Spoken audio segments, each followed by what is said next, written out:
শিবপুরী কাশীনগরীতে নতুন এসেছেন একজন ইংরেজ ম্যাজিস্ট্রেট। যেমন তিনি রাশভারী, তেমনি তিনি শাসনকার্যে দারুণ কড়া। কাশীর মহিমা সম্পর্কে সাহেব অনেকের মুখেই অনেক কাহিনী শুনেছেন, তাই এই সুপ্রাচীন নগরী সম্পর্কে তার আগ্রহ খুবই বেশি। সেদিন তিনি নগর পরিক্রমায় বেরিয়ে ঘুরতে ঘুরতে এসে হাজির হয়েছেন দশাশ্বমেধ ঘাটে। হঠাৎ তাঁর চোখে পড়ল বিশাল দেহী একজন নগ্ন মানুষ। সকলেই তাকে সচল বিশ্বনাথ বলে জানেন ও মানেন। তিনি তার ইচ্ছে মতো কাশীতে ঘুরে বেড়ান। ভক্তরা তাকে শিব জ্ঞানে প্রণাম করেন। সকলেই তাকে ত্রৈলঙ্গ স্বামী নামেই চেনেন। কিন্তু এই নতুন ইংরেজ ম্যাজিস্ট্রেট তো তাকে চেনেন না।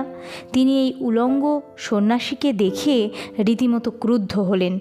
তাঁর রাজত্বে এমন অশিষ্ট অনাচার তিনি কিভাবে সহ্য করেন?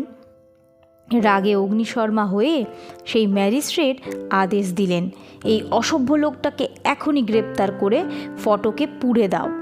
যেমন আদেশ তেমন কাজ। সন্ন্যাসীকে তখনই ধরে এনে হাজতে বন্দি করে রাখা হলো। কাশীর অনেক গণ্যমান্য মানুষ বিভ্রান্ত ইংরেজ ম্যাজিস্ট্রেটকে বোঝালেন, সাহেব এমন কর্ম করবেন না, ইনিই সাক্ষাৎ শিব। কিন্তু ক্ষমতাগর্বী ইংরেজ শাসক এসব অনুরোধ বিন্দুমাত্র কর্ণপাত করলেন না। পরদিন ভোরবেলা এই অদ্ভুত মানুষটিকে জিজ্ঞাসাবাদ করার জন্য ম্যাজিস্ট্রেট গিয়ে হাজির হলেন হাজতের সামনে। সেখানে গিয়ে তো তার চক্ষু চড়ক গাছ। এমন দৃশ্য দেখা তো দূরের কথা, তিনি কল্পনাও করতে পারেননি। তিনি দেখলেন হাজতে বন্দি সেই বিস্ময়কর মানুষ আর হাজতের ভিতরে নেই। তিনি ততক্ষণে হাজতের বাইরে বেরিয়ে এসে বারান্দায় এতটাই নিশ্চিন্ত মনে ঘুরে বেড়াচ্ছেন যেন তার কিছুই হয়নি। ম্যাজিস্ট্রেট একবার হাজতের দিকে তাকালেন। দেখলেন হাজতের দরজায় বড় বড় দুটো তালা যথারীতি ঝুলছে। প্রহরীরাও যথারীতি পাহারা দিয়ে চলেছে। তবে এটা কেমন করে ঘটল? ম্যাজিস্ট্রেট বিস্তর ভাবনা চিন্তা করেও কোনো কুল কিনারা খুঁজে পাচ্ছেন না। প্রথমেই রক্তচক্ষু হয়ে তিনি প্রহরীদের জিজ্ঞাসাবাদ করলেন, কিন্তু কেউই কিছু বলতে পারলেন না। সকলের কাছেই এটা এক অলৌকিক ঘটনা। ওসব কথা বিশ্বাস না করে ম্যাজিস্ট্রেট নিজেই লোহার দরজা, হাজতের দেওয়াল, দরজা বন্ধ তালা ও তার চাবি ইত্যাদি ব্যাপারে বারবার তন্ন করে অনুসন্ধান করলেন, কিন্তু বহু কসরত করেও কোনো কিছুই হদিশ করতে পারলেন না। তাহলে এই রহস্যময় কয়েদি হাজতের বাইরে এলেন কিভাবে? ইংরেজ ম্যাজিস্ট্রেটের যুক্তি বুদ্ধি সব যেন কেমন গুলিয়ে গেল। এবার তিনি গিয়ে দাঁড়ালেন ত্রৈলঙ্গ স্বামীর মুখোমুখি। গম্ভীর স্বরে প্রশ্ন করলেন, যোগী, আমার কাছে কিছু গোপন করার চেষ্টা করো না। সত্যি কথা বলো, কি করে তুমি হাজতের বাইরে এলে? এক রহস্যময় হাসিতে ত্রৈলঙ্গ স্বামী উদ্ভাসিত হয়ে উঠলেন। সহজ সরলভাবে বললেন, সারা রাত ওই লোহার ঘরেই ছিলাম, কিন্তু সকালে আমার একটু বাইরে আসার ইচ্ছা হলো, আর ইচ্ছে হওয়ার সঙ্গে সঙ্গেই আমি বাইরে বেরিয়ে এলাম। কোনো বাধা কোথাও পেলাম না। এসব কথা ম্যাজিস্ট্রেট বিশ্বাস করলেন না। তিনি মনে মনে স্থির নিশ্চয় হলেন যে রক্ষীদের যোগসাজশেই এই যোগী বন্ধ হাজতের বাইরে চলে এসেছে। তাই এবার আর তিনি কোনো ঝুঁকি নিলেন না।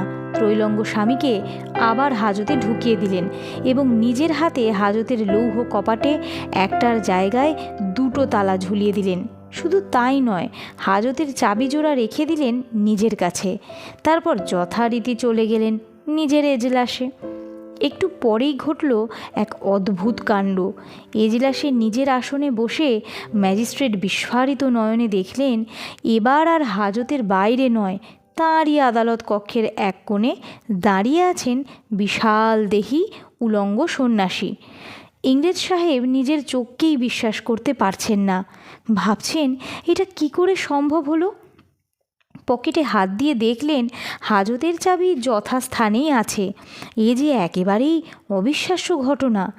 ম্যাজিস্ট্রেট সাহেবের যখন দিশেহারা অবস্থা, ওদিকে ত্রৈলঙ্গ স্বামীর চোখে মুখে তখন দুষ্টুমি ভরা হাসি। মহাযোগী ত্রৈলঙ্গ স্বামী এবার ধীর পদক্ষেপে সাহেবের সামনে এসে দাঁড়ালেন। শান্ত স্বরে বললেন, সাহেব, তুমি অন্যান্য সাধারণ মানুষের মতোই শুধু জ্বর ও জ্বরের শক্তিই বোঝো।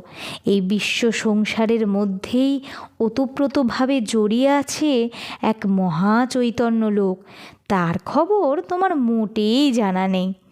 সেই চৈতন্য লোকের সঙ্গে যার যোগাযোগ সাধিত হয়েছে, কোনো বন্ধনই তাকে নিয়ন্ত্রণ করতে পারে না। অসীমকে কি সীমায় বাঁধা যায়? আলোর সন্ধানে গল্পে গল্পে তত্ত্বকথা। ভিডিওটি ভালো লাগলে লাইক কমেন্ট করে জানাবেন। শেয়ার করার অনুরোধ রইল সকলের সাথে। ধন্যবাদ।